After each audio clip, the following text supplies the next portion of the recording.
प्रभु परमेश्वर का धन्यवाद हो आज के सुंदर दिन के लिए कि प्रभु ने फिर से हमें अवसर दिया कि अपने घरों में अपने परिवारों के साथ प्रभु की आराधना उसकी स्तुति कर सकें। हम धन्यवाद देते हैं प्रभु के इस महान प्रयोजन के लिए कि वो बार बार हमें ऐसे अवसर देता है कि हम उसकी आराधना उसकी स्तुति अपने परिवार के साथ अपने घरों में कर सकें। आज की आराधना में आप सबों का स्वागत है और मैं विश्वास करता हूं कि आज की आराधना के द्वारा हम सबों को आशीष मिलेगी। आज के मनन के लिए जो पाठ मैंने चुना है वो पाया जाता है दानियल की पुस्तक उसका 10वां अध्याय 1 पद से 21 पद तक। Daniel chapter 10 verses 1 to 21। अब हम पिछले कई सप्ताहों से एक विशेष सीरीज को देख रहे हैं जो दानियल की पुस्तक पर आधारित है, दानियल के जीवन पर आधारित है और इस सीरीज का नाम है विपरीत परिस्थितियों में परमेश्वर के लिए खड़ा होना। अब हमने इसको देखा कि कैसे दानियल और उसके मित्र उस विपरीत परिस्थिति में जब वो बाबुल में ले जाएंगे वे परमेश्वर के लिए खड़े रहते हैं, वो परमेश्वर का आदर करते हैं, वो परमेश्वर की नाम की बड़ाई उस अन्य जाति राजा के दरबार में करते हैं जो परमेश्वर के विरोध में है, इस्राएल के परमेश्वर के विरोध में है, उनके विश्वास के विरोध में है। लेकिन उन परिस्थितियों में भी ये जो जवान हैं ये परमेश्वर के लिए खड़े रहते हैं। क्योंकि ये परमेश्वर के लिए खड़े रहे इसलिए परमेश्वर उन 70 वर्षों में उस बाबुल देश में इनके लिए खड़ा रहा, इनकी सहायता की, इनकी रक्षा की, इनकी मदद की और उनको ऊंचे स्थानों में स्थापित किया। ये परमेश्वर का कार्य है। जब हम उन विपरीत परिस्थितियों में परमेश्वर की आराधना बराबर करते रहते हैं, परमेश्वर के नाम को लेते रहते हैं, परमेश्वर के प्रति विश्वास योग्य बने रहते हैं और परमेश्वर के लिए खड़े रहते हैं तो परमेश्वर हमारा आदर करता है, हमें मान सम्मान देता है, ऊंचे स्थानों में बैठाता है और हमारी देख रेख करता है। ये बाइबल की सच्चाई है जिसको हम दानियल की पुस्तक से सीख रहे हैं कि ये दिन कठिन दिन है और आने वाले दिन और कठिन होंगे, लेकिन जो कोई परमेश्वर के लिए उन कठिन समयों में खड़ा रहेगा वो भविष्य में यीशु मसीह के साथ राज्य करेगा, उसके साथ शासन करेगा, स्वर्ग का अधिकारी होगा, उसके शासन में अधिकारी होगा और अनंत जीवन का वारिस होगा। ये हमारे सामने एक चुनौती है। आज हम 10वें अध्याय में एक और विषय को देखेंगे जो बड़ा कठिन है। इस विषय का नाम है स्वर्गीय स्थानों में आत्मिक युद्ध, स्पिरिचुअल वॉरफेयर इन हेवनली प्लेसेस।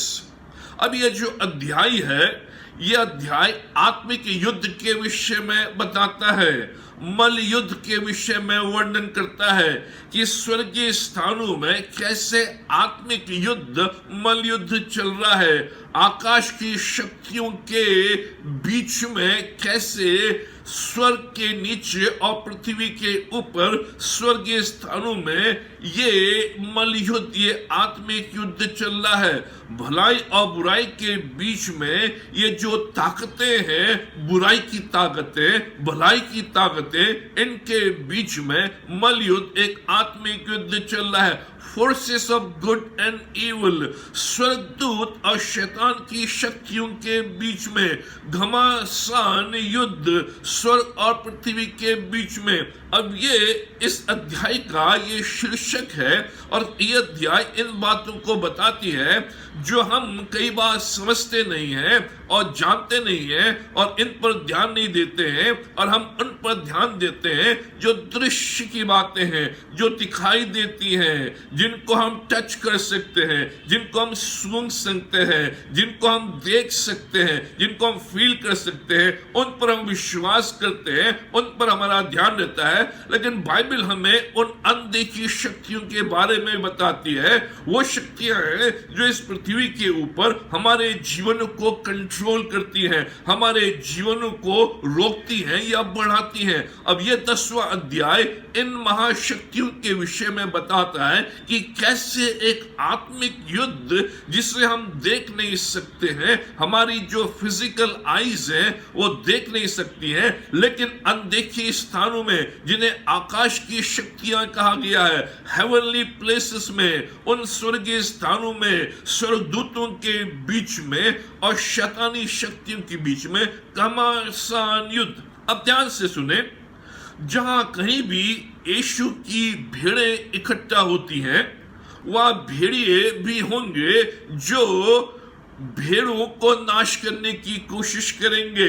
जो यीशु मसीह के लोग हैं, जिनको प्रभु यीशु मसीह की भेड़ कहा गया है, जहां कहीं भी वो एकत्रित होंगे वहां भेड़िए भी होंगे जो बराबर यीशु मसीह की भेड़ों को नाश करने की कोशिश करेंगे। वो चाहेंगी कि वो नाश हो। जब कभी भी चर्च आगे बढ़ता है, कलीसिया आगे बढ़ती है, शैतानी शक्तियां भी कार्यशील हो जाती हैं। वो शक्तियां परमेश्वर के कार्य को रोकने की कोशिश करती हैं, परमेश्वर की कलीसिया में बाधा डालने की कोशिश करती हैं। जब कभी भी कलीसिया का विकास होता है, चर्च की प्रोग्रेस होती है, शैतानी शक्तियां क्रियाशील हो जाती हैं। आज प्रभु की कलीसिया पूरे संसार में चारों ओर फैल रही है और इसलिए शैतानी शक्तियां भी कार्यशील हो गई हैं। जहां जहां परमेश्वर का कार्य फैल रहा है, वहां वहां शैतानी शक्तियां कार्यशील हैं। जब भी प्रभु अंधकार की शक्तियों के स्थानों में कदम रखता है, वहां शैतानी शक्तियां हमला करती हैं, क्योंकि वहां शैतान का राज्य हिलाया जाता है और इसलिए वो पलटकर आक्रमण करता है, क्योंकि परमेश्वर के लोगों ने, प्रभु ने उन अंधकार भरी स्थानों में अपना कदम रखा है जिससे वह भलाई और अच्छाई को लेकर आए। और लेकिन जब वहां पर शैतान की शक्तियां, उसका राज्य हिलाया जाता है, तो पलट कर वार करता है। अब दानियल 10 हमें इन बातों को समझने में हमारी सहायता करता है, हमारी मदद करता है।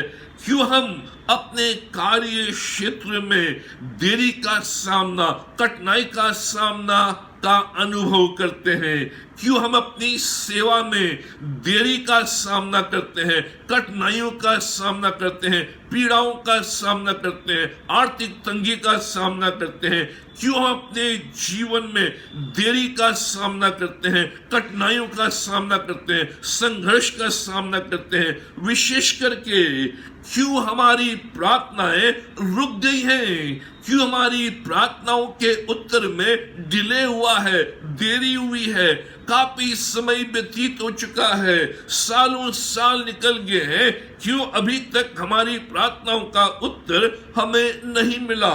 अब दानियल 10 अध्याय यह दिखा रहा है अदृश्य संसार के विषय में कि अदृश्य संसार में क्या हो रहा है। दानियल को यह अवसर दिया गया कि अनदेखी बातों पर वो दृष्टि करे। अब दानियल को यह सौभाग्य मिला है कि वो अदृश्य बातों पर दृष्टि करे। उसे उस संसार में ले जाया गया है जिस संसार को हम नहीं देख सकते हैं, जहां अनदेखी शक्तियां हैं, आत्मिक शक्तियां हैं, स्वर्गदूतों की शक्तियां हैं, शैतानी शक्तियां हैं, आपस में मल्लयुद्ध हो रहा है। वहां दानियल को ले जाया जाता है ताकि वो देख सके, स्वाभाविक से अलौकिक पर दृष्टि करे। जो नेचुरल है उससे निकल कर वो सुपर नेचुरल को देखे, आत्माओं वाले संसार में दृष्टि डाले कि क्या हो रहा है। अब दानियल एक पद में दर्शन दानियल को मिलता है और ये दर्शन है, ये साइरस जो फारस राजा है, पर्शिया का राजा है, उसके तीसरे वर्ष में दानियल को यह दर्शन मिलता है, लगभग 536 बीसी में, 536 बीसी में। अब जो ये पर्शिया है, जो ये फारस है, ये आज की मैप में ईरान है। जैसे हमने देखा था कि जो बाबुल है, जो बेबीलोन है, आज के मैप में इराक है, उसी प्रकार से जो पर्शिया है, जो फारस है, आज के मैप में ईरान है। अब ये जो तारीख है, फारस राजा के तीसरे वर्ष में, जो कि 536 बीसी है, ये डेट 536 बीसी महत्वपूर्ण है, क्योंकि इसी वर्ष बंधुआई का समय समाप्त हुआ है। अब हमने पिछले बार देखा था कि जब दानियल प्रार्थना कर रहा है तो दूत उसको आकर बताता है, जो उसने यिर्मयाह की पुस्तक में पढ़ा है, कि 2 या 3 साल या 3 या 4 साल रह गए हैं बंधुआई से मुक्त होने के लिए। अब ये 536 वर्ष जो बीसी है, जिस वर्ष दानियल को दर्शन मिलता है, इसी वर्ष बंधुआई का समय समाप्त हो चुका है। पहला झुंड यहूदियों का यरूशलेम लौटा है। करीबन 49,000 लोग, 49,000 लोग उस वर्ष अपने घर यरूशलेम लौटे, लेकिन दानियल नहीं लौटा। उसे बाबुल में ही रुकना पड़ा, क्योंकि उसके लिए परमेश्वर के पास एक कार्य है जो बाबुल में करे। पद 1 के आधार पर दानियल को जो दर्शन में बात प्रकट होती है, उस दर्शन की बातों से वो विचलित होता है और शोक में पड़ जाता है। इसलिए वो 3 सप्ताह तक उपवास के साथ प्रार्थना करता है, न भोजन लेता है, न नहाता है, न सिर में तेल डालता है। 3 सप्ताह तक बराबर उपवास के साथ, संघर्ष के साथ प्रार्थना करता है, और 3 सप्ताह के अंत में वो तिग्रिस नदी के तट पर खड़ा होता है, और वहां पर वो उन अद्भुत बातों को देखता है जो उसे दर्शन में बताई गई है। पद 5 और 6 में, हालांकि इन पदों में जिस व्यक्ति का वर्णन हमें मिलता है कि जो व्यक्ति दानियल के सामने आ खड़ा हुआ, दानियल जिसको देख रहा है, जिसके आगे वो दंडवत कर रहा है, उस व्यक्ति की पहचान नहीं बताई गई है, लेकिन जो वर्णन हमें मिलता है, उस वर्णन के आधार पर ये यीशु मसीह के समान दिखाई देता है। जिस व्यक्ति को दानियल 5 और 6 पद में देखता है, वो यीशु मसीह के समान दिखाई देता है, क्योंकि ऐसा ही वर्णन प्रभु यीशु मसीह के बारे में प्रकाशित वाक्य उसके 1 अध्याय में कहा गया है। ठीक उसी प्रकार से जिस प्रकार से दानियल उस व्यक्ति के सामने मुंह के बल गिरकर दंडवत करता है, उसी प्रकार से यूहन्ना भी प्रकाशित वाक्य में उस व्यक्ति के सामने मुंह के बल गिरकर दंडवत करता है। अब दानियल को प्रभु यीशु मसीह का दर्शन मिलता है। देह में आने से पूर्व प्रभु यीशु मसीह अपना दर्शन दानियल को देते हैं। बाद में एक हाथ उससे छूता है, जो पद 10 में हम पाते हैं, उठाने के लिए। अब ये जो हाथ जो दानियल को छूता है, ये यीशु मसीह का हाथ नहीं है, लेकिन उस दूत का हाथ है जिसको परमेश्वर ने भेजा है। ये सरदूत है जो अपने हाथ से उसे छूता है और उसे उठाता है, और ये सरदूत उसे बताता है, दानियल तू 21 दिनों से प्रार्थना कर रहा है, तेरी प्रार्थना सुन ली गई है। पहले ही दिन 12वें पद में, पहले दिन जिस दिन तूने अपनी प्रार्थना आरंभ की थी, उसी समय, पहले दिन उसी समय जिस दिन तूने प्रार्थना आरंभ की उपवास के साथ, उसी दिन तेरी प्रार्थना सुन ली गई। ये 21वें दिन के बाद ये जो दूत है, ये दानियल को प्रकट होता है और दानियल से कहता है, जिस दिन तूने प्रार्थना आरंभ की थी, जिस घड़ी तूने प्रार्थना आरंभ की थी, उसी घड़ी तेरी प्रार्थना सुन ली गई है, लेकिन मैं 21 दिनों के बाद आया हूं। क्यों? उत्तर मिलने में इतने दिन लग गए। जिस दिन दानियल ने उपवास के साथ प्रार्थना आरंभ की, उस दिन से लेकर 21 दिन हो गए हैं। क्यों 21 दिन के बाद प्रार्थना का उत्तर मिल रहा है? स्वर्गदूत का स्पष्टीकरण जो देता है वो हमारे दिमाग को हिला देता है। जो भी अब स्वर्गदूत इसका स्पष्टीकरण देता है, क्यों देरी हो गई है? हालांकि तेरी प्रार्थना पहले दिन ही सुन ली गई थी, लेकिन 21 दिन के पश्चात में तेरे पास आया हूं, क्यों देरी हुई है? इसका स्पष्टीकरण जब इसका वर्णन स्वर्गदूत देता है तो हमारे दिमाग हिल जाते हैं, हम समझ नहीं पाते हैं। वो कहता है शैतानी विरोध के द्वारा, डिमोनिक ऑपोजिशन, ये देरी इसलिए हुई कि शैतान ने विरोध किया। शैतानी गतिविधियों का विरोध, डिमोनिक अपोजिशन जीवन में चल रहा था, जो स्वर्ग और पृथ्वी के बीच में उसके द्वारा रोकी गई है। हालांकि मैं पहले दिन तेरे उत्तर को लेकर आ गया था, लेकिन शैतानी विरोध हुआ, डिमोनिक ऑपोजिशन हुआ, जो स्वर्ग और पृथ्वी के बीच में जो युद्ध चल रहा है, उस युद्ध में मैं फंस गया और उसके द्वारा ये प्रार्थना का उत्तर रोका गया। अभी तक मैं रोका गया था शैतानी शक्तियों के द्वारा। अब ध्यान से सुने पद 12 और 13, दानियल मत डर।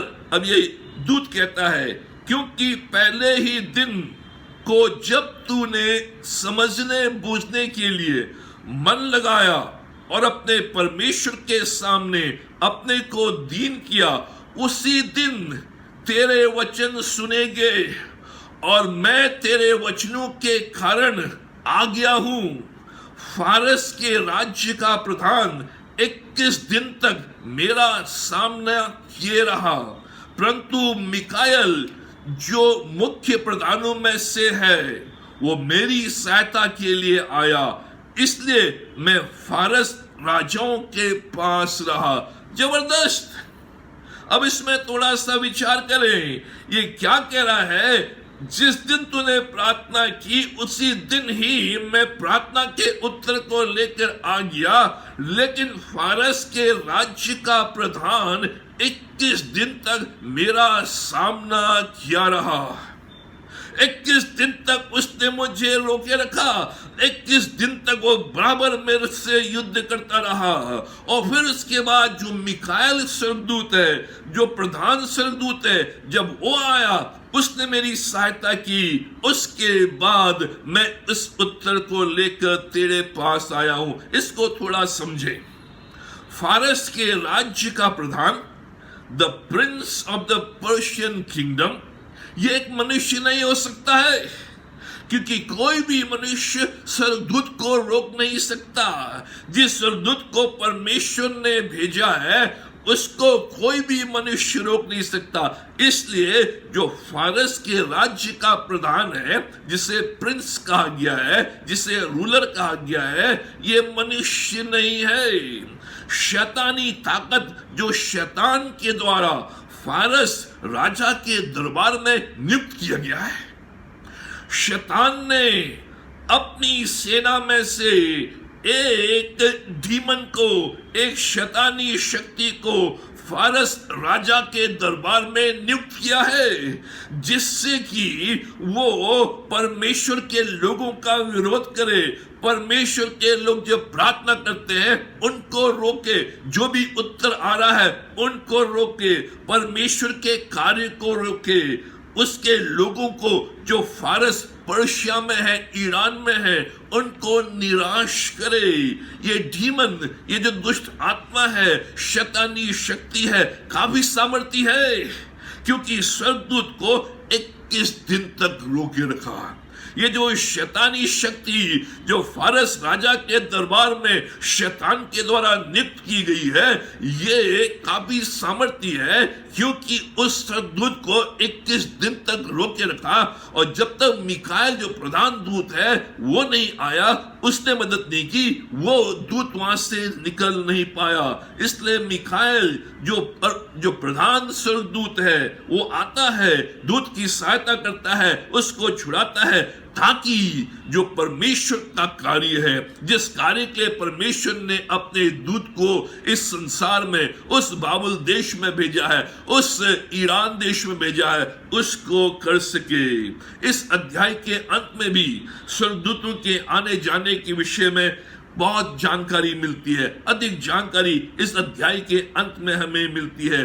20 और 21 पद में जो दूत है वो दानियल से कहता है, तुझे संदेश देने के बाद फारस के प्रधान से लड़ने को लौटूंगा, फिर यूनान के प्रधान से लड़ूंगा और इसमें मिकायल मेरी सहायता करेगा। हे दानियल, इसके बाद मुझे फिर से फारस राज्य के प्रधान से लड़ना है, क्योंकि वहां शैतानी शक्तियां जो हैं परमेश्वर के कार्य में विरोध डालनी है, प्रार्थनाओं को रोक रही है। मुझे वहां जाकर लड़ना है। उसके बाद यूनान के प्रधान से, और इनमें मेरी सहायता मिकायल करेगा। ये सब हमारे लिए बहुत रहस्यमय है, मिस्टीरियस है, रहस्य से भरा हुआ है, लेकिन ये सच्चाई है। हालांकि ये रहस्य से भरा हुआ है, मिस्टीरियस है, समझने में कठिनाई आती है, लेकिन ये वास्तविकता है, ये बाइबल की सच्चाई है। अदृश्य संसार में जिसे हम देख नहीं सकते हैं, पर्दे के पीछे, स्वर्ग और पृथ्वी के बीच में दोनों शक्तियां, स्वर्गदूतों और शैतानी शक्तियों के बीच में एक घमासान युद्ध है। डीमंस और स्वर्गदूतों के बीच में एक घमासान युद्ध है, परमेश्वर के कार्य को इस संसार में बढ़ाने या रोकने के लिए। जो स्वर्गदूत की शक्तियां हैं वो परमेश्वर के कार्य को बढ़ाने के लिए लड़ रही हैं, लेकिन जो शैतानी शक्तियां हैं वो परमेश्वर के कार्य को रोकने के लिए लड़ रही हैं। इन घमासान युद्ध को हम अदृश्य संसार में देखते हैं, इसलिए बाइबल कहती है आकाश की शक्तियां पृथ्वी के ऊपर, स्वर्ग के नीचे। ये बातें समझने में कठिन है, लेकिन ये सच्चाई है, और इसलिए पौलुस भी इसका वर्णन इफिसियों का 6 अध्याय उसके 12वें पद में करता है। वो कहता है, क्योंकि हमारा यह मल्लयुद्ध लहू और मांस से नहीं, परंतु प्रधानों से और अधिकारियों से और इस संसार के अंधकार के हाकिमों से और उस दुष्टता की आत्मिक सेनाओं से जो आकाश में है, जो आकाश में है। दानियल जो देख रहा है और सुन रहा है, उसकी बड़ी तस्वीर पौलुस इस खंड में नए नियम में विस्तृत रूप से जानकारी देता है। जो कुछ भी दानियल 10वें अध्याय में देख रहा है और सुन रहा है कि कैसे इन दो शक्तियों के बीच में घमासान युद्ध हो रहा है, और जिसके वजह से उसकी प्रार्थना रुक गई है, उसकी विस्तृत जानकारी, उसकी कमेंट्री, उसका एक्सप्लेनेशन पौलुस इस खंड में देता है, और नए नियम में हम इसका प्रकाश देखते हैं। और पौलुस यहाँ पे स्पष्ट रूप में कह रहा है, हमारा जो युद्ध है वो हमारा मांस और लहू के साथ नहीं है। जो हमारी आत्मिक लड़ाई है, जो हमारा मल युद्ध है, लहू और मांस से नहीं। इसका मतलब मनुष्यों से नहीं है। जिनके अंदर मांस है, जिनके अंदर लहू है, जो मनुष्य है, जो जीवित प्राणी है, उनसे हमारी लड़ाई नहीं है। ये आकाश की शक्तियां हैं, जिनको प्रधान कहता है, जिनको अधिकारी कहता है, संसार के अंधकार के हाकिम बोलता है, दुष्टता की आत्मिक सेनाएं बोलता है। ये जानकारी हमें नए नियम में मिलती है। अब दानियल 10 से हम क्या सीखते हैं? इस अध्ययन और इफिसियों के 6 अध्याय के आधार पर 9 आत्मिक सच्चाइयां हम ले सकते हैं। इस 10वें अध्याय के आधार पर और पौलुस का जो खंड है इफिसियों में, इनको जब हम अध्ययन करते हैं, इनको जो हम पढ़ते हैं, इनकी गहराई में हम जानते जाते हैं, तो परमेश्वर हमें 9 आत्मिक सच्चाइयों को अपने वचन के द्वारा हमें सिखाता है, जिससे इन आत्मिक सच्चाई को हम जाने, हम सीखें और उसके आधार पर आगे बढ़े।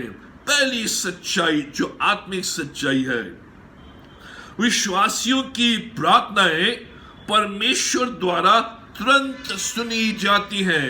जबरदस्त, यह परमेश्वर का जबरदस्त कार्य है। परमेश्वर के लोगों के द्वारा जो उस पर विश्वास करते हैं, जो विश्वासी लोग हैं, जो तन मन धन के साथ उसके पीछे चलते हैं, जब भी वो प्रार्थनाएं करते हैं, उनकी प्रार्थनाएं परमेश्वर के द्वारा तुरंत सुनी जाती हैं। पद 12 में वो जो दूत है वो दानियल से कहता है, दानियल उसी घड़ी, उसी दिन, जिस दिन तूने प्रार्थना आरंभ की थी, जिस दिन तूने प्रार्थना शुरू की थी, जैसे ही तेरे मुख से प्रार्थना के शब्द निकले, जैसे ही तेरे हृदय में प्रार्थना के विचार उपज हुए, उत्पन्न हुए और होठों से निकले, उसी समय तेरी प्रार्थना परमेश्वर के द्वारा सुन ली गई थी। हमारी प्रार्थनाएं तुरंत सुनी जाती हैं, चाहे वो छोटी सी विनती हो, चाहे वो छोटे से सेंटेंसेस हो, जो भी विनती हमारे मुंह से निकलती है पृथ्वी के ऊपर तुरंत स्वर्गीय दरबार में प्रवेश करती है। उसमें डिले नहीं है, उसमें देरी नहीं है। जो भी शब्द प्रार्थना के रूप में विश्वासियों के होठों से निकलते हैं इस पृथ्वी के ऊपर, तुरंत वो स्वर्गीय दरबार में प्रवेश करते हैं। जैसे हमारे मन में उपज होते हैं, जैसे हमारे होठों से शब्द निकलते हैं, स्वर्गीय पिता के पास तुरंत पहुंचते हैं, तुरंत उसके कान उनको सुनते हैं। स्वर्गीय पिता के लिए कोई समय और कोई दूरी नहीं है, उसके लिए समय मायने नहीं रखता, उसके लिए दूरी मायने नहीं रखती कि किस समय किस घड़ी हम प्रार्थना करते हैं। रात के 12 बजे करते हैं या सुबह 3 बजे करते हैं या दिन के 12 बजे करते हैं या शाम के 6 बजे करते हैं, उसके लिए कोई भी समय मायने नहीं रखता। जिस समय भी, जिस घड़ी भी हम प्रार्थना करते हैं, तुरंत हमारी प्रार्थना परमेश्वर के स्वर्गीय दरबार पर पहुंचती है। दूरी मायने रखती है। पृथ्वी से स्वर्ग कितनी भी दूर की ना हो, तुरंत परमेश्वर के पास पहुंचती है। न केवल 12वें पद में हम देखते हैं, दानियल जो उसका 9वां अध्याय है, वहां भी हम देखते हैं कि जब दानियल प्रार्थना कर ही रहा था, उसी समय स्वर्गदूत ने आकर उससे कहा, दानियल तेरी प्रार्थना सुन ली गई है। दानियल केवल प्रार्थना कर ही रहा था, उसने समाप्त भी नहीं की थी, वो प्रार्थना में लगा ही था, प्रार्थना उसके मुंह से निकल रही थी। उसी समय स्वर्गदूत ने आकर कहा, तेरी प्रार्थना सुन ली गई है।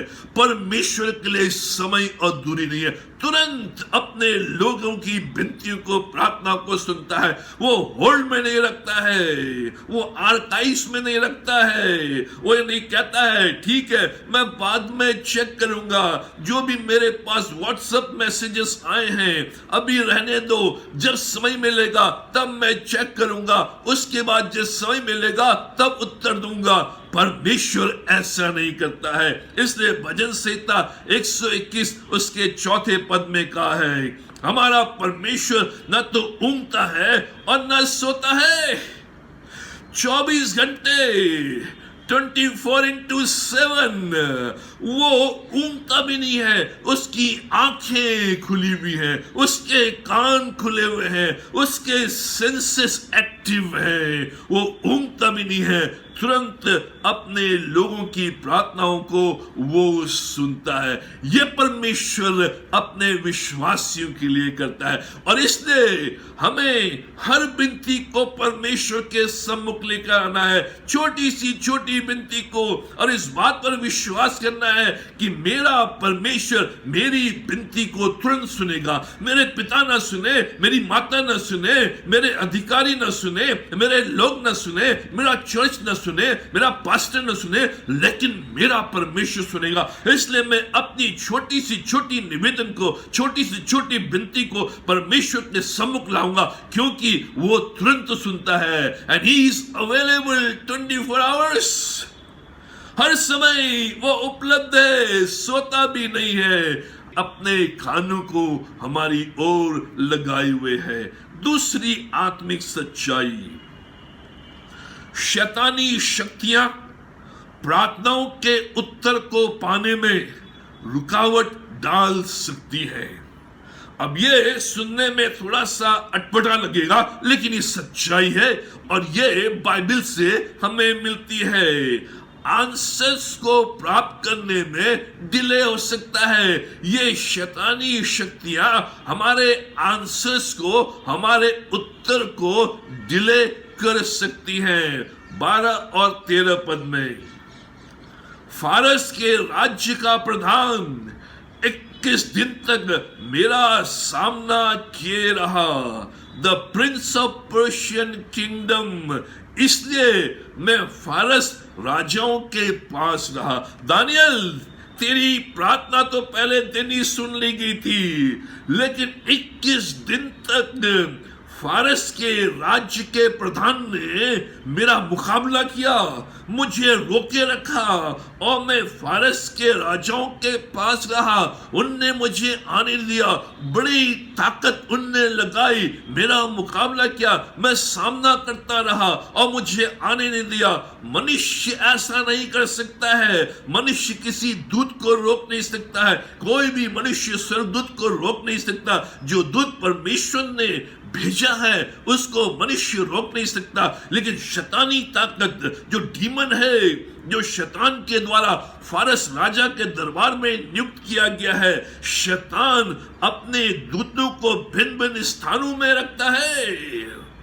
और यहां पर शैतान ने अपने उस सामर्थी दूत को फारस के राज्य के दरबार में रखा है, जिससे दानियल अपनी प्रार्थनाओं का उत्तर शीघ्र प्राप्त कर सके, परमेश्वर की प्रतिज्ञाओं को शीघ्र प्राप्त कर सके, परमेश्वर की आशीष को शीघ्र प्राप्त कर सके, परमेश्वर की चंगाई को शीघ्र प्राप्त कर सके, परमेश्वर की भरपूरी को शीघ्र प्राप्त कर सके, परमेश्वर की बहुतायत को शीघ्र प्राप्त कर सके, परमेश्वर ने जो जॉब का दरवाजा खोला है उसको शीघ्र प्राप्त कर सके।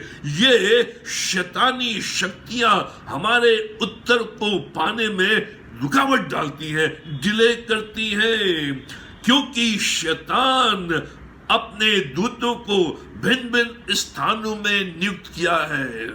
शैतान ने आज भी अपने दूतों को घरों में नियुक्त किया है, संस्थाओं में नियुक्त किया है, यहां तक कि चर्चेस में नियुक्त किए हैं, नगरों में नियुक्त किए हैं, देशों में नियुक्त किए हैं, परिवारों में नियुक्त किए हैं, व्यवसायों में नियुक्त किए हैं, जिससे कि वहां रुकावट रहे, जिससे कि वहां बर्बादी रहे, जिससे कि वहां लड़ाई झगड़े रहे, जिससे कि वहां परमेश्वर का विरोध हो, जिससे कि वहां परमेश्वर की गवाही खराब हो, जिससे कि वहां मन मिठाव हो, जिससे कि वहां कड़वाहट हो, जिससे कि वहां क्रोध हो, जिससे कि वहां चोरी हो। ये सारी बातें शैतान ने अपने दूतों को, प्रिय मित्रों, हो सकता है हमारे घर में भी शैतान ने अपने दूत को नियुक्त किया हो सकता है हमारे चर्चेस में भी शैतान ने अपने दूतों को नियुक्त किया है,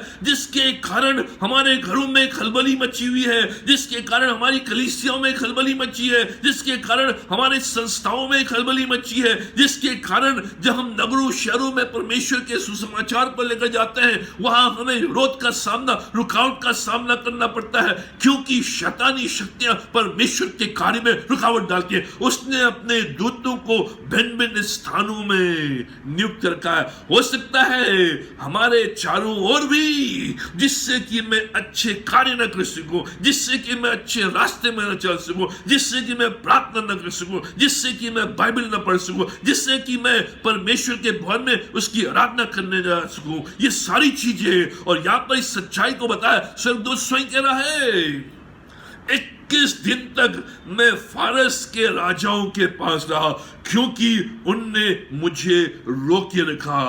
और वो कहता है मुझे वहां से निकलने के लिए मिकाएल जो प्रधान दूत है उसको आना पड़ा, उसने मेरी सहायता की, क्योंकि वो जो डीमन जिसको शैतान ने वहां नियुक्त किया था वो सामर्थी था, वो मुझे रोके रखा। और जब मिकाएल आया प्रधान दूत, उसने वहां से मुझे स्वतंत्र और मुक्त किया। जो दानियल के साथ हुआ वो हमारे साथ भी हो सकता है। यह अधिकतर तब होता है जब हम प्रार्थना करते हैं आत्माओं को जीतने के लिए, कॉलोनीज में परमेश्वर के प्रचार के लिए, शहर में परमेश्वर के कार्य के लिए, नगरों में परमेश्वर के कार्य के लिए, अपने घर में परमेश्वर के कार्य के लिए। जब हमारे घर के लोग प्रभु में नहीं है उनके लिए जब हम आत्मा में प्रार्थना करते हैं, उस समय शैतान विरोध करता है, कठिनाइयों को डालता है। हमारे बच्चे जो गलत रास्ते में चल गए हैं उनको वापस लाने के लिए जो हम संघर्ष और प्रार्थना करते हैं, उन दौरान शैतान अधिकतर रुकावट करता है, रुकावट डालता है, कठिनाइयों को लेकर आता है और हमें काफी कठिनाइयों का सामना करना पड़ सकता है। प्रार्थना का उत्तर शीघ्र नहीं आता है। शैतान इस प्रकार की प्रार्थनाओं से घृणा करता है, क्योंकि इस प्रकार की जो प्रार्थना है जिनको हम चाह रहे कि प्रभु के पास आए, अच्छे रास्ते में चले, प्रभु की समीपता में आए, प्रभु के चरणों में आए, लोग बचाए जाएं, आत्माएं जीती जाए, ऐसी प्रार्थनाओं को शैतान पसंद नहीं करता, घृणा करता है, क्योंकि इन प्रार्थनाओं के द्वारा शैतान का राज्य हिलाया जाता है। और वो जब हिलाया जाता है, जब उसको विचलित करते हैं तो वो आक्रमण करता है, पलटकर वार करता है। वो अपने बंदियों को आसानी से मुक्त नहीं करता है, वो जंग लड़ता है, अंत तक जंग लड़ता है ताकि उसके बंदी मुक्त न हो सके। ये शैतान की ताकत, और इस दूत के साथ वो बराबर जंग लड़ता रहा। और उसकी सहायता के लिए जब मिकाएल आया तब वो शैतान जंग को हार गया। और फिर मिकाएल इस दूत को दानियल के पास भेजता है। प्रिय मित्रों, ये शैतानी ताकतें हैं जो आसपास से हमें दिखाई नहीं देती है, लेकिन ये बराबर आसपास से इनका मुकाबला आगे देखेंगे कैसे इनका मुकाबला, जिससे कि उत्तर मिल सके, कठिनाइयां दूर सके, परेशानियां दूर सके, परमेश्वर का कार्य बढ़ सके। तीसरी सच्चाई, संघर्षमयी प्रार्थनाएं थकान का अनुभव देती है। पद 2 और 3 में हम इसका वर्णन पाते हैं कि जो संघर्षमय प्रार्थनाएं हैं वो हमें थकान का अनुभव देती हैं। अब जो दानियल है 21 दिन तक उपवास के साथ प्रार्थना करता रहा। वो प्रार्थना इस्राएल के छुटकारे के लिए कर रहा है, क्योंकि उसने दर्शन में इस्राएल के विषय में देखा, उसने देखा क्या इस्राएल के साथ होने वाला है। इसलिए 21 दिनों तक वो उपवास के साथ प्रार्थना करता है, बिना भोजन के, बिना नहाए। और नदी के तट पर वो 21वें दिन के बाद जाता है और वो प्रभु के सामने मुंह के बल गिर जाता है, थका हुआ, एग्जॉस्टेड। 21 दिनों तक संघर्षमय प्रार्थना, बिना भोजन के, बिना नहाए, बिना सिर में तेल डाले, केवल संघर्ष के साथ वो प्रार्थना कर रहा है। और संघर्षमय प्रार्थना के द्वारा उसे थकान महसूस होती है, एग्जॉस्टेड कंप्लीटली, मुंह के बल गिर जाता है और बिल्कुल सीधा लेट जाता है। Spiritual warfare is a war. जो आत्मिक युद्ध है वो एक युद्ध के समान है, जो आप बैटल लड़ रहे हैं, जो आप युद्ध लड़ रहे हैं। हम एक युद्ध में हैं और हम आत्मिक शक्तियों के विरोध में युद्ध लड़ रहे हैं। ये हमारी समझ से बाहर है। अगर पूर्ण रूप से हम प्रभु पर निर्भर नहीं है तो हम निश्चय हार जाएंगे, क्योंकि शैतानी शक्तियों के विरोध में जब आप लड़ रहे हैं, जो आपके चारों ओर हैं, जो अपने आप के कामों में बाधा डाल रहे हैं, आपके जीवन में बाधा डाल रहे हैं, कठिनाइयों को लेकर आ रहे हैं, बीमारियों को लेकर आ रहे हैं, परमेश्वर के कार्य को रोक रहे हैं और आप संघर्षमयी प्रार्थना में हैं, ये थकान का अनुभव देती है क्योंकि आप दिन रात उनसे लड़ाई कर रहे हैं। इसलिए जब तक हम प्रभु यीशु मसीह के ऊपर पूर्ण रूप से निर्भर नहीं होते हैं तो हम हार का सामना कर सकते हैं। यह कहना आसान है कि प्रभु मुझे आशीष दे, प्रभु मेरे परिवार को आशीष दे, इस भोजन के लिए प्रभु धन्यवाद, ये कहना आसान है, ये अच्छा है, लेकिन शैतान को इस प्रकार की प्रार्थना से कोई फर्क नहीं पड़ता है क्योंकि ये रटी रटाई प्रार्थना है जो हम आम भाषा में करते रहते हैं। God bless me, God bless my family, इसके द्वारा शैतान को कोई फर्क नहीं पड़ता है और न ही हमारे जीवन में कोई फर्क आता है। अब समय आ गया है कि हम गंभीरता के साथ प्रार्थना करें, संघर्षमय प्रार्थना करें, सीरियस स्पिरिचुअल वॉरफेयर। ये समय आ गया है। इन कठिन परिस्थितियों में दानियल केवल God bless me, God bless my family will not work. Daniel समझ गया है इन कठिन परिस्थितियों में अब मुझे संघर्ष के साथ प्रार्थना करनी है, गंभीरता के साथ प्रार्थना करनी है, उपवास के साथ प्रार्थना करनी है, अपने आप को पूर्ण से परमेश्वर के सामने उड़ेलना है, जिससे कि जो कठिन परिस्थिति मेरे सामने आई है, जो शैतानी ताकतें इन बाधाओं को, रुकावटों को, बीमारियों को, कठिनाइयों को, परेशानियों को लेकर आ रही है, मेरे परिवार में, मेरे घर में, मेरे आस पड़ोस में, मेरी कलीसिया में, मेरे उस कुटुंब में ये सारी चीजें हो रही हैं। इसके लिए मुझे संघर्ष में प्रार्थना, इसके लिए मुझे सीरियस प्रार्थना। हालांकि इसके द्वारा हम थकान को महसूस करेंगे, लेकिन ये प्रार्थना आज आवश्यक है। ये प्रार्थना जो रटी रटाई हम वर्षों से करते आ रहे हैं, जो किताब में प्रार्थनाएं लिखी हैं, उनको हम पढ़ते हुए प्रार्थना कर रहे हैं, इससे शैतान को कोई फर्क नहीं पड़ता है। शैतान को तभी फर्क पड़ता है जब हम संघर्ष में होकर प्रार्थना कर रहे हैं, पूरे तन मन धन के साथ प्रार्थना कर रहे हैं, तब शैतान की शक्तियां हिला जाती है, तब वो दूर भागता है, तब स्वर्गदूत बलवान होते हैं। हमारी प्रार्थनाओं के द्वारा जो दूत होते हैं वो बलवान होते हैं, जिनको परमेश्वर ने भेजा है हमारे कार्य के लिए, और जिनको ये जो शैतानी शक्तियां हैं रोकती हैं, बाधाएं डालती हैं, ये जो दूत हैं हमारी प्रार्थनाओं के द्वारा बलवान होते हैं, हमारी प्रार्थना के द्वारा सामर्थ्य होते हैं और उन शैतानी शक्तियों के ऊपर वो जय पाते हैं, जिससे कि हमारे कार्य पूर्ण हो सके, हमारी आवश्यकताएं पूर्ण हो सके, हमारी बीमारियां दूर हो सके, हमारे संघर्ष दूर हो सके, हमारी बेरोजगारी दूर हो सके, हमारी कठिनाइयां दूर हो सके, हमारा जो भी टेंशन है वो दूर हो सके, जो भी स्ट्रेस है वो दूर हो सके, जो भी हानि है वो दूर हो सके। ये संघर्ष में प्रार्थना, और आज इस संघर्ष में प्रार्थना की आवश्यकता है। यह स्पिरिचुअल वॉरफेयर प्रेयर, जहां बराबर इस संघर्ष में प्रार्थना में बने रहते हैं, तो हम बंधनों को टूटता हुआ देखते हैं, रास्ते खुलते हैं और हमारा परिवार, हमारी कलीसिया और हमारा कार्य आगे बढ़ता है। चौथी सच्चाई जो हम इस खंड से सीखते हैं, जो आत्मिक सच्चाई है, बराबर संघर्षमयी प्रार्थनाओं के द्वारा हमें अधिक बल प्राप्त होता है। जबरदस्त! हालांकि संघर्षमयी प्रार्थना हमारे शरीर में थकान को लेकर आती है और हम थकान का अनुभव करते हैं, लेकिन अगर हम बराबर संघर्षमयी प्रार्थनाएं करते रहें तो इन संघर्षमय प्रार्थनाओं के द्वारा हम थकते नहीं हैं, लेकिन हमें और अधिक बल प्राप्त होता है।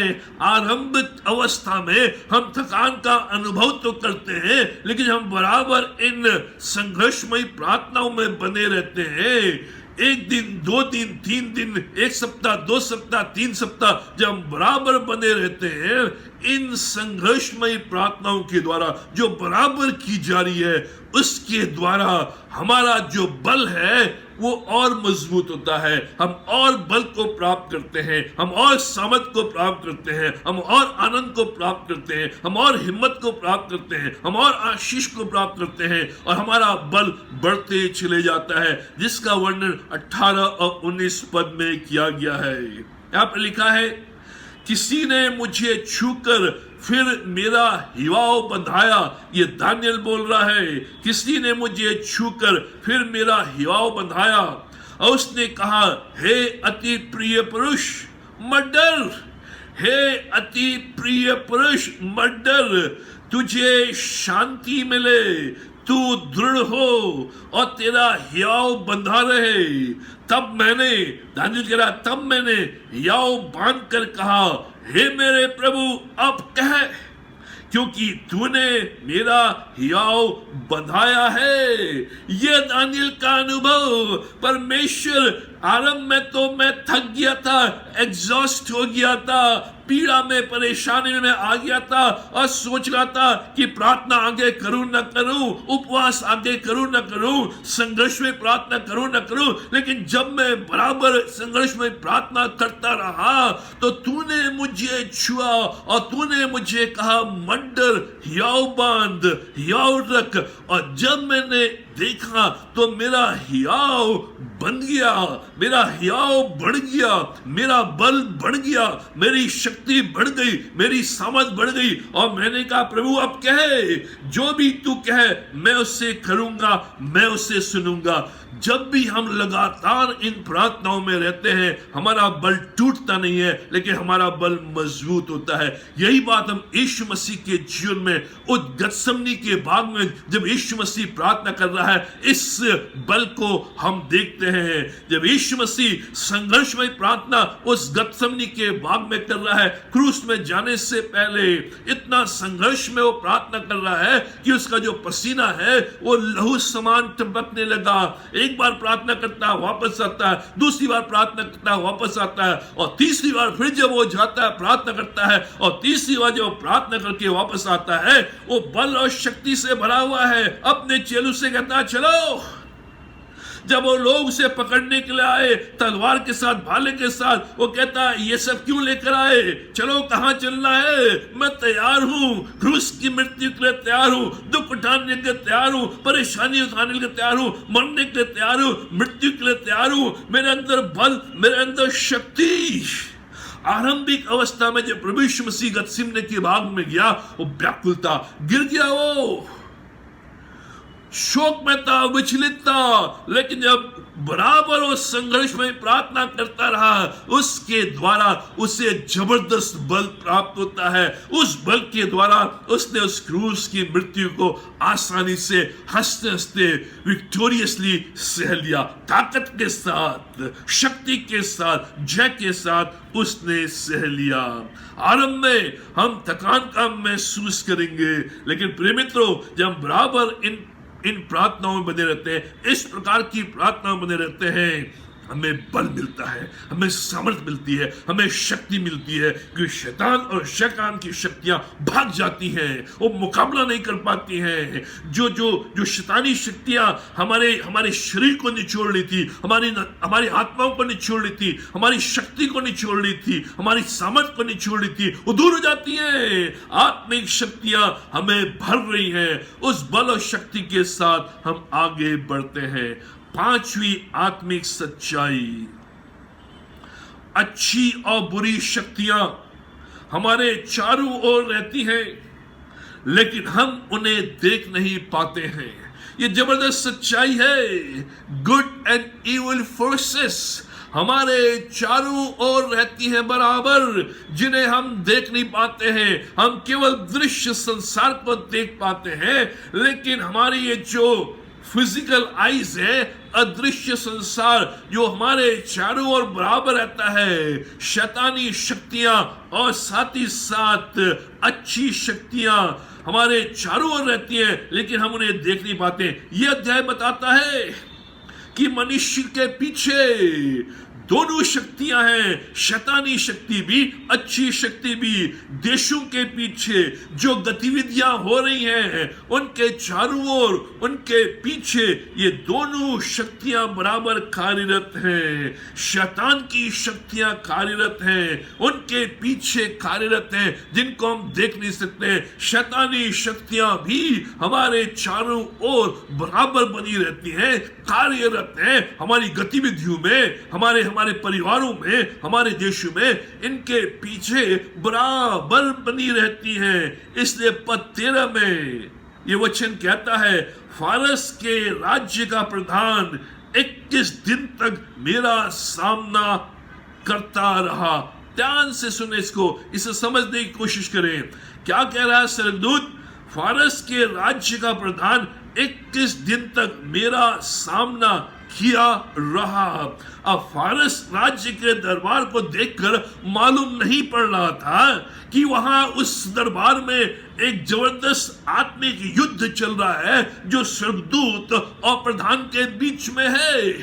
वहां देखकर मालूम नहीं चल रहा था, वहां सारे कार्य हो रहे थे, गतिविधियां चल रही थी, लेकिन उस दरबार के अंदर 21 दिन तक एक महायुद्ध चल रहा है स्वर्गदूत के बीच में और शैतान के दूत के बीच में। एक मलयुद्ध चल रहा है और दोनों लड़ाई लड़ रहे हैं और आत्मिक लड़ाइयां वहां चल रही हैं, लेकिन इसको कोई भी देख नहीं पा रहा है। वहां के जो अधिकारी हैं वो नहीं देख पा रहे हैं, वहां के जो लीडर्स हैं वो नहीं देख पा रहे हैं। लेकिन जब पर्दा खुलता है तब हम देखते हैं कि एक जबरदस्त युद्ध स्वर्गदूत और डीमन के बीच में। दरबार के लीडर नहीं देख पाए, अधिकारियों को मालूम नहीं, फिर भी वहां पर ये कार्य चल रहा है। वहां पर क्या हो रहा है मालूम नहीं, लेकिन ये अनदेखी शक्तियां बराबर हमारे चारों ओर दरबार में, सरकार में कार्य कर रही है। शैतान अक्सर अपने दूतों के द्वारा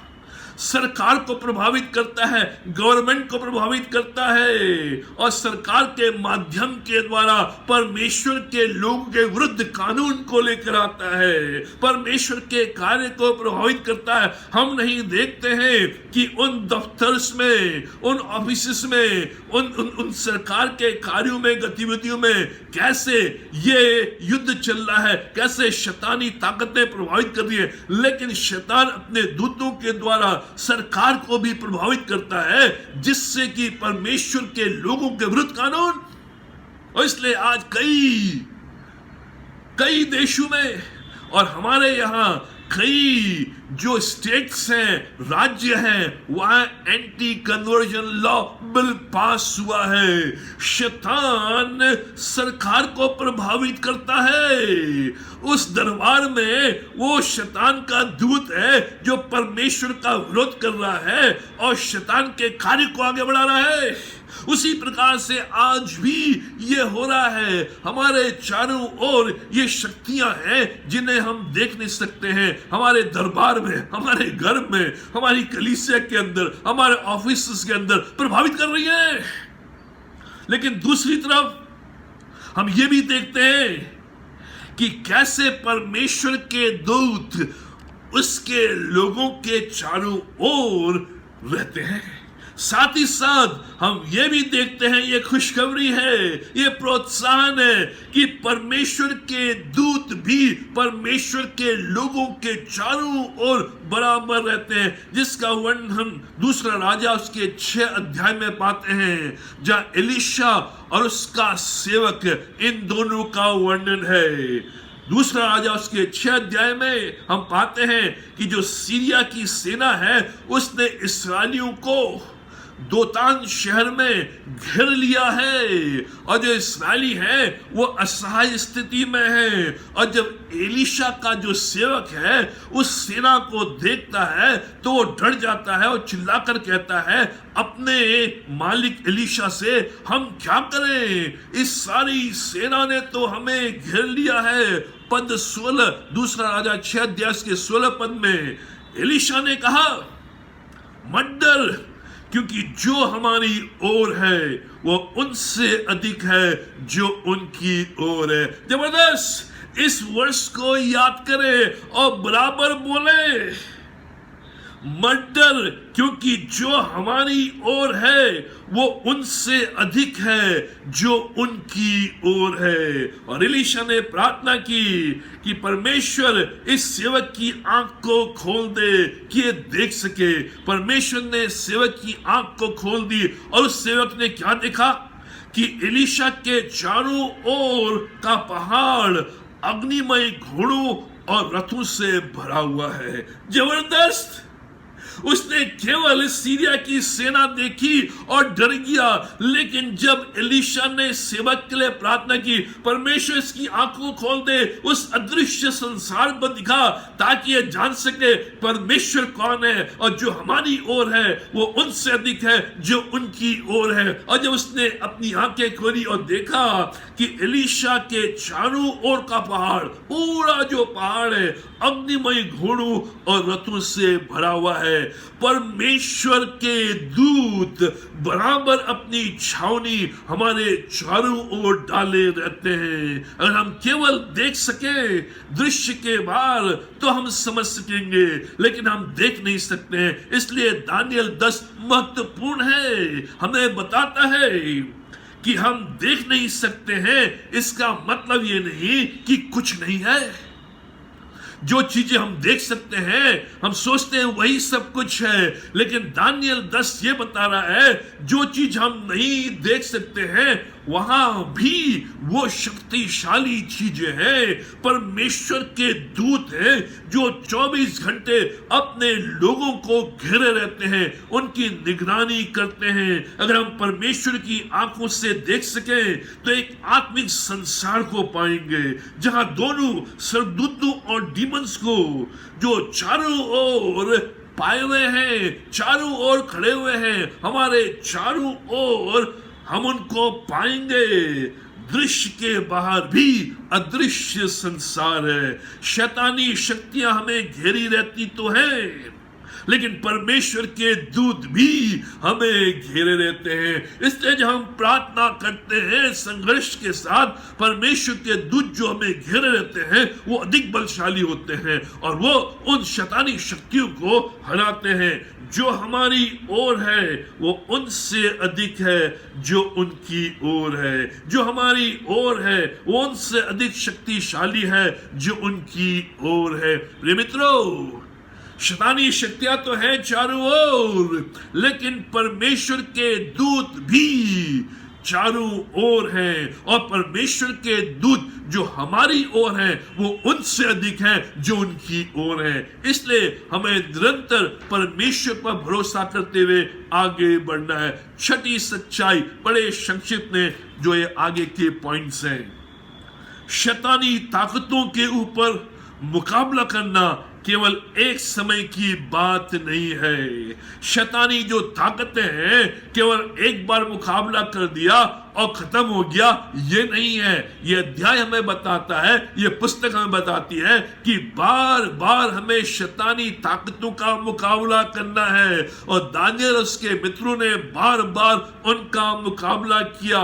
जब से वो बाबुल देश में आए उनका विरोध हुआ। शैतान बार बार दरबार में उनका आक्रमण कर रहा है, आग की भट्टी में उनका आक्रमण कर रहा है और सियों की मान में दानियल का आक्रमण कर रहा है, अन्य अन्य स्थानों में कर रहा है। बराबर हमारा जो मलयुद्ध है, शैतानी शक्तियों के ऊपर हावी होना, उनका मुकाबला करना एक दिन का काम नहीं है। बराबर और जब भी हम ढीले हो जाते हैं तो शैतान वार करता है, क्योंकि उसके दूत हमारे चारों ओर खड़े रहते हैं, और जब भी हम ढीले होते हैं उसके दूत हम पर हावी हो जाते हैं। इसलिए एक बार आप जीत गए इसका मतलब नहीं कि युद्ध समाप्त हो गया, बराबर हमें इनका मुकाबला करना है। सातवीं सच्चाई हमें स्मरण दिलाता है कि हमारा युद्ध मनुष्य के खिलाफ नहीं है। ये जो खंड है, ये जो अध्याय है, इस बात को हमें स्मरण दिलाता है कि हमारा जो युद्ध है, हमारी जो आत्मिक लड़ाई है, हमारी जो स्पिरिचुअल वॉरफेयर है, हमारा जो मल युद्ध है, वो मनुष्य के खिलाफ नहीं है। इसलिए फिर से उसके 6 के 12 पद में कहा, मांस और लहू मनुष्य है। हमारी जो युद्ध है, हमारी जो लड़ाई है, मनुष्यों के विरुद्ध नहीं, लेकिन आकाश की शक्तियों के विरुद्ध। दुष्ट लोग उसके प्रभाव में आते हैं और दुष्ट लोगों को शैतान अपना हथियार बनाता है जिससे अपने कार्य को करे। इसलिए जो हमारे दुश्मन है वो मनुष्य नहीं है, ड्रग पैडलर्स नहीं है, ड्रग एडिक्ट नहीं है, शराबी नहीं है, आरएसएस के लोग नहीं है, शिवसेना नहीं है, आतंकवादी नहीं है, भ्रष्ट लीडर नहीं है, लेकिन उनको जो प्रभावित कर रहा है, हालांकि इसमें हमारी से हमारी इच्छा है जब इसको लेते हैं, लेकिन उसके पीछे जो सामर्थ्य है, जो ताकत है, जो हथियार है, वो शैतान है जो इन लोगों को प्रयोग कर रहा है। और ये लोग समझते नहीं है कि शैतान इनको प्रयोग कर रहा है। इसलिए पौलुस भी और दानियल भी कहता है कि हमारा जो मलयुद्ध है, हमारी जो लड़ाई है, मनुष्य के प्रति नहीं। हमारा दुश्मन मनुष्य नहीं है, हमारा दुश्मन आकाश की शक्तियां जो बराबर हमारे विरोध में कार्य कर रही हैं इन मनुष्यों के द्वारा। इसलिए हमारी लड़ाई उनके प्रति है। हमें इस बात को सीखना है। 8वीं बात, यह हमें सिखाता है कि भिन्न भिन्न प्रकार की शैतानी शक्तियां हैं। ये खंड हमें सिखाता है, और जो पौलुस का जो खंड है हमें सिखाता है कि भिन्न भिन्न प्रकार की शैतानी शक्तियां हैं, डिमोनिक पावर्स। भिन्न भिन्न प्रकार की डिमोनिक पावर्स हैं जिनको पौलुस नाम लेकर बुलाता है। 6 अध्याय इफिसियों के 12वें पद में वो कहता है ये जो डिमोनिक पावर्स हैं, ये प्रधान, ये रूलर्स हैं, ये अधिकारी, अथॉरिटीज हैं, इस संसार के अंधकार के हाकिम हैं, फोर्सेस ऑफ इविल, दुष्टता की आत्मिक सेना है जो आकाश में है। ये भिन्न भिन्न प्रकार के हैं। जैसे कई प्रकार के स्वर्गदूत हैं, उसी प्रकार से कई प्रकार की शैतानी शक्तियां हैं, कई प्रकार के डीमंस हैं जिनका सरदार शैतान है और उसने अपनी सेना बना रखी है। जैसे स्वर्गदूत की सेना है, मिकाएल प्रधान स्वर्गदूत है और जिब्राइल प्रधान स्वर्गदूत है, उसी प्रकार से ये भिन्न भिन्न प्रकार के डीमंस हैं जिनका जो सरदार है वो शैतान है। इसको हमें समझना है, भिन्न भिन्न प्रकार के। इसलिए इन सब से युद्ध है, ये सब विरोध में है। शैतान की जो सेना है उसके लोग भिन्न भिन्न प्रकार से कार्यरत हैं जो अपने कार्य को आगे बढ़ाते हैं, शैतानी कार्यों को आगे बढ़ाते हैं और परमेश्वर के कार्य को रोकते हैं। 9वीं और अंतिम बात, आत्मिक मलयुद्ध में हमारे मुख्य हथियार दीनता, प्रार्थना, ज्ञान और दृढ़ता है। इस आत्मिक मलयुद्ध में, इस आत्मिक लड़ाई में, इस स्पिरिचुअल वॉरफेयर में जो हम इस पृथ्वी के ऊपर इस संसार में कर रहे हैं, इसके जो हथियार हैं तलवार नहीं है, बंदूक नहीं है, गोलाबारी नहीं है, लड़ाई झगड़े नहीं है, अपशब्द नहीं है, गाली गलौज नहीं है, कड़वाहट नहीं है, ये सारी चीजें नहीं है। हमारा जो हथियार है वो दीनता का हथियार है, परमेश्वर के समक्ष मुझे दीनता के साथ आना है, जिससे कि परमेश्वर मेरे अंदर की भाव को समझ सके। परमेश्वर, मैं तो निर्बल हूं, तू बलशाली है, और तुझ पर निर्भर रहने के द्वारा ही मैं इस कार्य में आगे बढ़ सकता हूं, इस युद्ध में सफल हो सकता हूं। इसलिए दानियल 21 दिनों तक दीनता के साथ, उपवास के साथ, बिना भोजन किए, बिना तेल लगाए, बिना नहाए वो प्रार्थना करता रहा। दीनता का हथियार। जब दीनता के साथ हम परमेश्वर के समक्ष आते हैं तो परमेश्वर हमारी सहायता करता है प्रार्थना के द्वारा। वो संघर्षमय प्रार्थना बराबर केवल रटी रटाई प्रार्थना नहीं, केवल चर्च में जो किताबें वो पढ़ने वाली प्रार्थना नहीं, लेकिन आहें भर भर कर निकलने वाली प्रार्थना, दिल की गहराइयों से निकलने वाली प्रार्थना, आंसुओं के साथ वाली प्रार्थना, उपवास के साथ वाली प्रार्थना, घुटनों में वाली प्रार्थना, जिसमें हम परमेश्वर की आत्मा को, परमेश्वर की शक्ति का अनुभव कैसे, वो हमारा हथियार है। इस हथियार के द्वारा हम शैतान और शैतान की शक्तियां जो आकाश में है, अनदेखी है, उनको धराशायी कर सकते हैं। ज्ञान, ये हमारा हथियार है। परमेश्वर के वचन का ज्ञान, सही ज्ञान, परमेश्वर के वचन को अपने हृदय में बसाना, परमेश्वर के वचन से अपने आप को भर लेना, उस वचन की सच्चाई के आधार पर आगे बढ़ना, परमेश्वर के वचन पर लौलीन, इसका ज्ञान, इसका नॉलेज जो हमें अच्छे मार्ग में ले जाएगा, परमेश्वर के समीप ले जाएगा। परमेश्वर के वचनों को हम सुनेंगे और दृढ़ता के साथ जो हमारा हथियार है, परसिवेरेंस, दृढ़ता के साथ परमेश्वर इन विपरीत परिस्थितियों में मैं दृढ़ता के साथ खड़ा रहूंगा।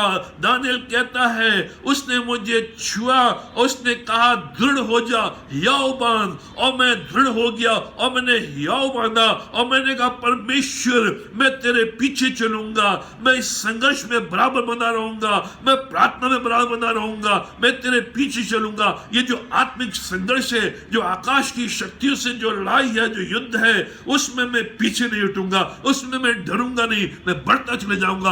यह दृढ़ता, ये परसिवरेंस, ये परमेश्वर जो मैंने चुन लिया है, जो मैंने ठान लिया है, जो मैंने निर्णय ले लिया है, जिसका मैंने चुनाव कर लिया है, मैं उसके पीछे चलूंगा, जिससे कि इन विपरीत परिस्थितियों में, इस संघर्ष में जो बराबर मेरे चारों ओर चल रही है, मैं समझ नहीं पा रहा हूं मेरे चारों ओर, मेरे अंदर, मेरे घर के अंदर, मेरे घर के बाहर ये क्या हो रहा है, ये आत्मिक शक्तियां मुझे घेरी हुई है। पिता परमेश्वर, मैं दृढ़ता से इनका मुकाबला करूंगा, क्योंकि जो हमारी ओर है वो उनसे अधिक है जो उनकी ओर है। इस दृढ़ता के साथ, इस विश्वास के साथ मैं निरंतर आगे बढ़ूंगा। प्रभु आप सबों को आशीष दे। आइए प्रार्थना करें।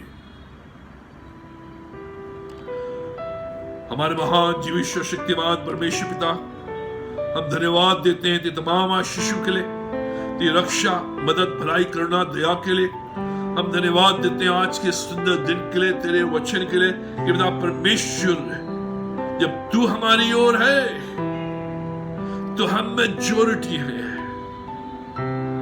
हम उनसे अधिक हैं जो हमारे विरोध में है। परमेश्वर हम धन्यवाद देते हैं तेरे इस जीवित वचन के लिए, इस प्रभावशाली वचन के लिए। पिता परमेश्वर इस वचन की आत्मा से तुम्हें भर दे, हमें मजबूत कर, दृढ़ कर और निरंतर आगे बढ़ा। पिता परमेश्वर आज जो कमजोर है अपने विश्वास में, तेरे पीछे चलने में डगमगा रहे हैं, अपने आत्मा के द्वारा उन्हें मजबूत कर, जिससे जो लड़ाई उन्हें लड़नी है, जो संघर्ष उनके सामने है, जो मलयुद्ध उनके आसपास है, उसको संघर्ष के साथ परमेश्वर की बल और शक्ति को प्राप्त करते हुए, उसमें होते हुए लड़ सके, क्योंकि जीत हमारी है, क्योंकि जो हमारी ओर है वो उनसे बढ़कर है, उनसे अधिक शक्तिशाली है, उनसे अधिक है जो उनकी ओर है। पिता परमेश्वर तुम्हारी सहायता कर। हम प्रार्थना करते हैं अपनी कलीसिया के प्रत्येक परिवार के लिए, हर परिवार में तेरी आशीष रहे। इन दिनों तूने सवाल और सहायता कर, उनके चारों अपने लोग का बड़ा बना, हर एक प्रकार की बीमारियों से, बुराइयों से, वायरस से, कठिनाइयों से बचा के रख, हर एक आवश्यकताओं की पूर्ति कर, दुख तकलीफ भारियों को दूर कर, स्वस्थ कर, संपन्न कर और सफल कर। आज पूरे दिन तुम्हारी सहायता कर।